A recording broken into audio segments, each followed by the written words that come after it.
My name is Phyllis, and I'm here to tell you this story. The purpose of me telling you this story is to never give up. I had to just make this my mantra because it takes a lot to make a movie and to get it right.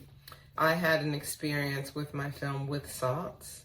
With Salt was a film that was based on my personal experience with sexual assault.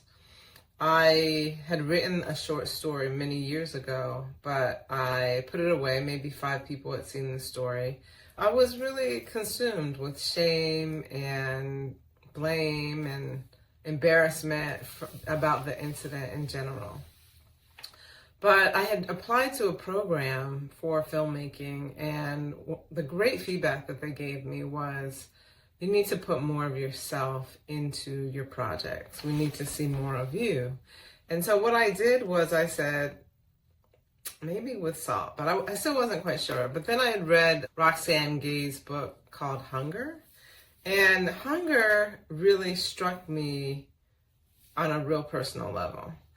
After reading that book, I thought, I am gonna do this. Now, the book is about Roxane Gay's personal experience with sexual assault and being gang raped by her friend and his friends at the same time.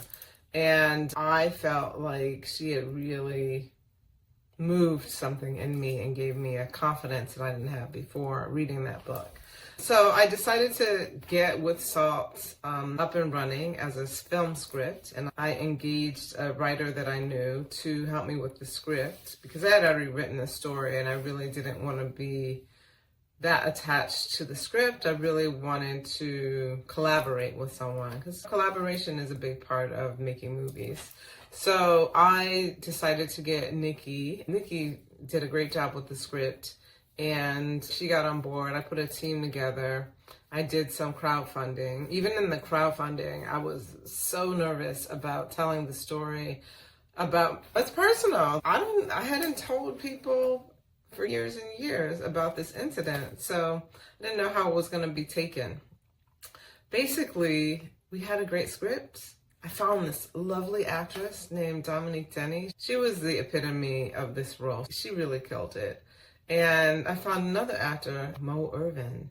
And Mo got a job in Prague the week before production, which meant that I needed to basically find a new actor. I found a new actor.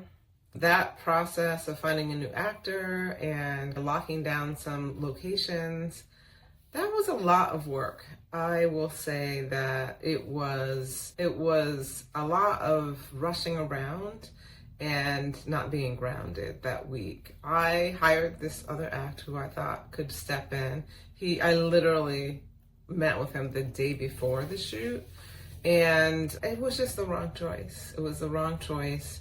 And I'm glad that the whole process taught me a little bit more of getting grounded before you make these major decisions. But anyway, he wasn't the only problem with the production. We had some location issues and some lighting issues. There's just things that weren't quite right, that I was producing and directing at the same time, which can be a lot. It's important to find people who can support you. Not to say that I didn't have a supportive team, because I did, but basically we shot the film with this actor and it just wasn't quite right. It wasn't quite the story that I wanted to tell. When I showed the footage to my editor, she too was like, there's a lot missing here.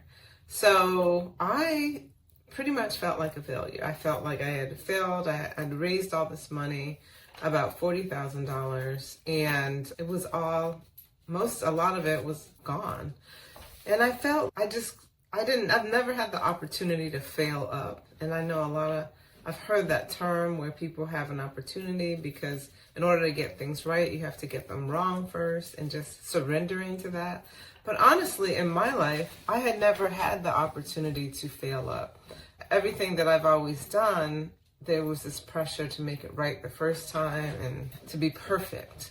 And that is very dangerous, people. The perfectionists, I will do a whole nother talk about perfectionism and the dangers of it. But I will say that it was a lot to do this film and to fail. As a matter of fact, I was in a writing group, and the writing group, they were so excited for me because they had read the script and everyone loved the script, and they were like, hey, I avoided going to this writing group for a month because I thought, oh my God, I'm so embarrassed. What am I going to tell them? So I missed my community, and I went back to the writing group, and the writing group was so supportive. They were amazingly supportive, and I had to fess up. What happened? What happened? When are we going to see the footage? Basically, I had to come clean and say, look, this is what happened. It was a disaster. We're not going to be able to use the footage. I don't know what I'm going to do. I've pretty much failed. And there was a woman in the class who said, look, do it again. And she told me this great story about Spike Lee. And I don't know what film it is, and I don't even know if this is an urban legend or not. But basically, she told me this story about Spike Lee, and Spike I don't know what film it was, but he had done a film, and he had a similar experience where he just felt like he had failed. And he came home with all his clothes on, he ran the bathtub, and he got in the bathtub with all his clothes on. And he was just in there soaking and just figuring out how he was going to tell his donors and his investors that he had failed and they're going to have to provide more money, or it's just not going to happen. So he stayed in the bathtub. He got in the tub with all his clothes on and decided not to come out until he had the courage to face his donors. And he did that. And that was before he was famous. He probably had done a few movies. But that story right there, that story inspired me so much because I felt like, okay, I get it. I get it. That same woman who told me that story also pledged $100 to start off a new campaign. She said, you got to do this story. It's so important to do this story. So basically, I said, okay, I'm going to do this story. Let me do it. So I had to go back to everybody. And the amount of support that I got was just unbelievable. One letter that I got from a donor said, Phyllis, the universe is testing you and you are winning. Keep going. And it had a check of $5,000 in it. You have to do this movie. You have to make this film. I just started getting a lot of responses like that. And as a part of my crowdfunding campaign, I was selling red velvet cakes and I was delivering those after the production. Another friend whose son has been in the business since he was a child and is now an adult, she invited me in for tea and she's like, tell me everything, how'd it go? And I dropped my head and said I failed. There were a lot of mistakes I made and it just didn't work out. And she said, okay, what did you learn from that? And I said, I had learned a lot. I learned to not rush. I learned to trust my instincts. I learned to get rid of what's not working. I learned so much, right? And she said, here's the thing. For some people, it would have taken them years to learn what you learned in 1 month. So keep going. I'll be a donor. I'll donate more money. You don't have to make me another cake. I'll just donate. But you have to get it done. You have to do this film. So I did the film. I did it again. And I was lucky enough that my original actor that I wanted was back from Prague, and he was still excited to do the film. We set new dates. We raised more money. Luckily, I hadn't spent all the money from the first production because we never went into post-production. So I had enough to get us started, and with additional donations, I did it. And I'm very happy with what happened. We've touched so many women. I have been in over 25 festivals in the last couple of years, and during those festivals, women come up to me, after the Q&A, in the bathroom, walking away, getting in my car, and say, thank you so much, because that happened to me and I never told anybody. So it's really important to not give up. We have to just keep moving. Sometimes it's hard.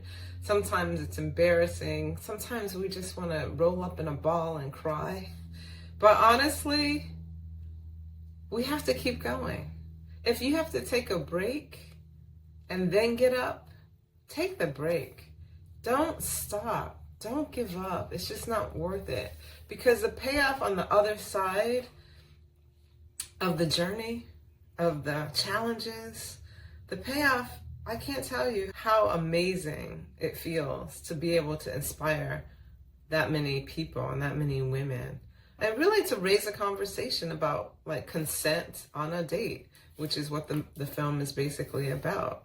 It's something that a lot of women are afraid to talk about. Thank God for the Me Too movement, because that has given a lot of women a voice. But I just want to say, hey, keep it moving, never give up. And if you have a story to tell, someone's going to be inspired by it. So tell your story, make your movie.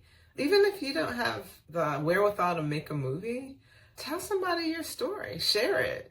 Someone's going to be touched by it. It might bring you closer together with a friend or a relative. It just may expand the quality of your life, really. Storytelling is so powerful, and I encourage everyone to do it. So I'm going to leave you with a little trailer for With Salt, and you can look below to see the link where you can watch it. That's my good news of the day. All right.